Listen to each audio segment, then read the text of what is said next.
மரணத்துக்கு பின்னாடி ஆன்மா எங்க போகுது? கருட புராணம் சொல்லக்கூடிய உண்மைகள். கருட புராணம் சமீப காலமா பலர்கிட்டயும் பிரபலமான நூலா மாறியிருக்கு. குறிப்பா பாவங்களுக்கு நரகத்துல கொடுக்கப்படக்கூடிய தண்டனை அப்படிங்கிறது பலரும் அறிஞ்சு வச்சிருக்காங்க. ஆனா கருட புராணத்துல மட்டும் இல்லாம இன்னும் ஏராளமான ஆழ்ந்த ஆன்மீக வழிமுறைகள் சொல்லப்பட்டிருக்கு. குறிப்பா மரணத்துக்கு பின்னாடி என்ன நடக்கும்? ஆன்மா எங்க போகும்? நம்மோட வாழ்க்கைய மாற்ற நாம என்ன பண்ணணும்? அப்படிங்கிறது மாதிரியான பல விஷயங்கள விளக்கியிருக்கு. மனித வாழ்க்கையில எல்லாருமே அறிய விரும்பக்கூடிய மிகப்பெரிய கேள்வி ஒண்ணு இருக்கு. மரணத்துக்கு பின்னாடி என்ன நடக்குது? உடல் அழிஞ்ச பின்னாடி ஆன்மா இருக்குதா? அது எங்க போகுது? சொர்க்கம், நரகம், மறுபிறவி உண்மையா? மனிதன் செஞ்ச பாவமும், புண்ணியமும் உண்மையிலேயே அவன தொடருமா? இந்த மாதிரியான ஆழமான கேள்விகளுக்கு பதிலளிக்கக்கூடிய ரொம்பவே முக்கியமான இந்து சமய நூல்கள்ல ஒண்ணுதான் கருட புராணம். இது வெறும் மரணத்த பத்தின நூல் மட்டும் கிடையாது. மனிதன் எப்படி வாழணும்? எப்படி அறநெறியில நிலைச்சு நிக்கணும்? வாழ்க்கையோட உண்மையான நோக்கம் என்ன? அப்படிங்கிறத எடுத்துரைக்கக்கூடிய அரிய ஆன்மீக பொக்கிஷம். கருட புராணம் இந்து சமயத்துல 18 மகா புராணங்கள்ல ஒண்ணாகும். இது ஸ்ரீ மகாவிஷ்ணுவுக்கும் அவரோட வாகனமான கருட பகவானுக்கும் இடையில நடக்கக்கூடிய ஆன்மீக உரையாடலா அமைஞ்சிருக்கு. மரணம், ஆன்மா, கர்ம விதி, மறுபிறவி, முக்தி, தர்மம், பாவம், புண்ணியம் இந்த மாதிரியான மனித வாழ்க்கையோட ரொம்பவே ஆழமான ரகசியங்களை கருடன் கேள்விகளா கேட்க அதுக்கு மகாவிஷ்ணு பதிலளிக்கிறதா இந்த புராணம் விவரிக்குது. கருட புராணம் 2 முக்கிய பகுதிகளா பிரிக்கப்பட்டிருக்கு. பூர்வ காண்டம்.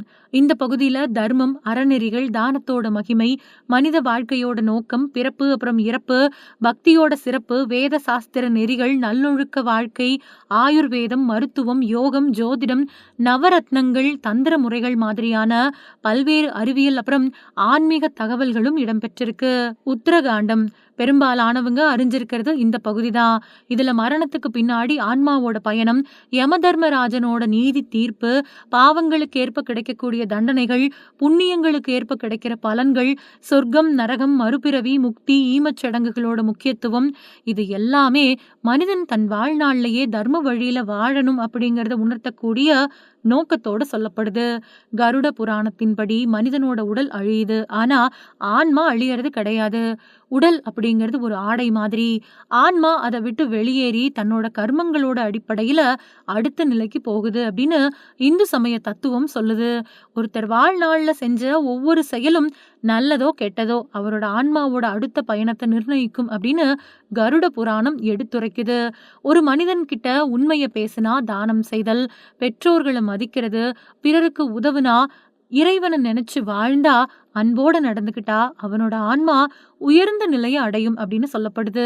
மாறா போய் ஏமாத்துறது, கொடுமை, பேராசை, பிறருக்கு தீங்கு செய்யறது, அநீதி மாதிரியான செயல்கள் ஆன்மாவை துன்பகரமான அனுபவங்களுக்கு இட்டு போகும் அப்படின்னு கருட புராணம் எடுத்து வைக்குது. கருட புராணத்தோட நோக்கம் பயமுறுத்துறது கிடையாது. மாறா தவறான செயல்களோட விளைவுகளை உணர்த்தி நல்ல வாழ்க்கை வாழ வழிகாட்டுறது தான் அதோட உண்மையான நோக்கமாகும். கருட புராணத்துல பல்வேறு புராணங்கள்லயும் அப்புறம் பாரம்பரிய இந்து சமய நூல்கள்லயும் 84 லட்சம் உயிரின வகைகள் குறிச்சு குறிப்பிடப்பட்டிருக்கு. அதுல மனித பிறவி ரொம்பவுமே அரிதானதும் உயர்ந்ததுமானதா கருதப்படுது. ஏன்னா மனுஷனுக்கு மட்டும்தான் நல்லதை தேர்வு செய்யக்கூடிய அறிவு, தர்மத்தை பின்பற்றக்கூடிய திறன், இறைவனை உணரக்கூடிய பக்தி, முக்தியை அடையக்கூடிய வாய்ப்பு கிடைச்சிருக்கு. கருட புராணம் சொல்றது மனிதனுக்கே தன்னோட வாழ்க்கையை மாத்திக்கக்கூடிய வாய்ப்பு இருக்கு. மனிதன் பாவத்தை விட்டு விலகலாம், புண்ணியத்தை சேர்க்கலாம், இறைவனை அடையலாம், முக்தியை அடையலாம். இந்த அரிய வாய்ப்பே மனித பிறவியை எல்லா பிறவிகள்லையும் உயர்ந்ததா ஆக்குது. அவங்களோட முற்பிறவியில செஞ்ச பாவங்களையும் கர்ம வினைகளையும் இந்த பிறவியில மனிதரால குறைச்சிக்க முடியும். முக்தியை அடையறதுக்கான வழியை கண்டுபிடிச்சு இறைவனை அடைய முடியும்.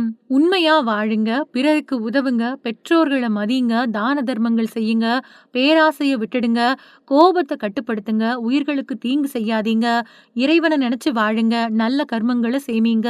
இந்த பண்புகளே மனிதன அமைதியான வாழ்க்கைக்கும் ஆன்மீக முன்னேற்றத்திற்கும் வழி நடத்தும் அப்படின்னு கருட புராணம் வலியுறுத்துது.